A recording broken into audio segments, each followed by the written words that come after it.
Everyone, আমি আলিশা। আর আজকে আমি 30 ডেজ চ্যালেঞ্জের ডে 20 মিনি ব্লগ নিয়ে চলে এসেছি। তো ব্রেকফাস্টে ছিল মায়ের হাতের তৈরি এগ চাউমিন।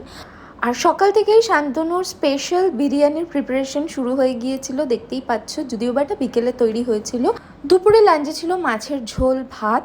আর বিকেলবেলা পুরো প্রিপারেশন একদম রেডি। আর এখন জাস্ট শান্তনুর বিরিয়ানিটা বানানোর খালি অপেক্ষা ছিল।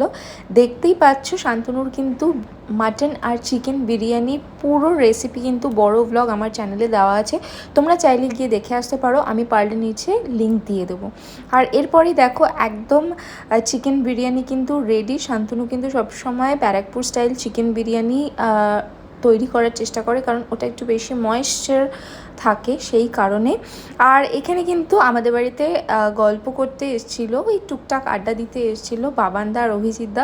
বাবানদা আর অভিজিৎদাও কিন্তু আরও 4টে বাঙালির মতন প্রচণ্ড বিরিয়ানি পাগলু, তো দারুণ একটা রিভিউ দিয়েছিল। বাট আমার ক্যামেরায় জানি না কেন সেটা ক্যাপচার করতে পারিনি আমি। যাই হোক, এরপরে কিন্তু আমরাও বিরিয়ানিটা নিয়ে বসে পড়েছিলাম।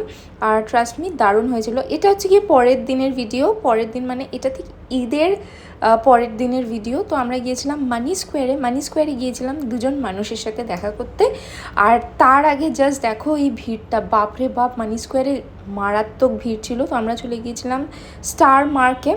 সেখানে শুভ আর শ্রুতি ছিল, তো ওদের সাথে বেশ কিছুক্ষণ আড্ডা দিলাম। তারপরে বাড়িতে আসলাম। বাড়িতে এসে শান্তনু কিন্তু ড্রাই চিলি চিকেন বানিয়েছিল। সো সেটা দিয়ে আমি, শান্তনু আর শুভ আমরা ডিনার কমপ্লিট করলাম। ও আর সাথে কাকিমা পরোটাও বানিয়ে পাঠিয়েছিল। আজকে ভিডিওটা এটুকু, বাই।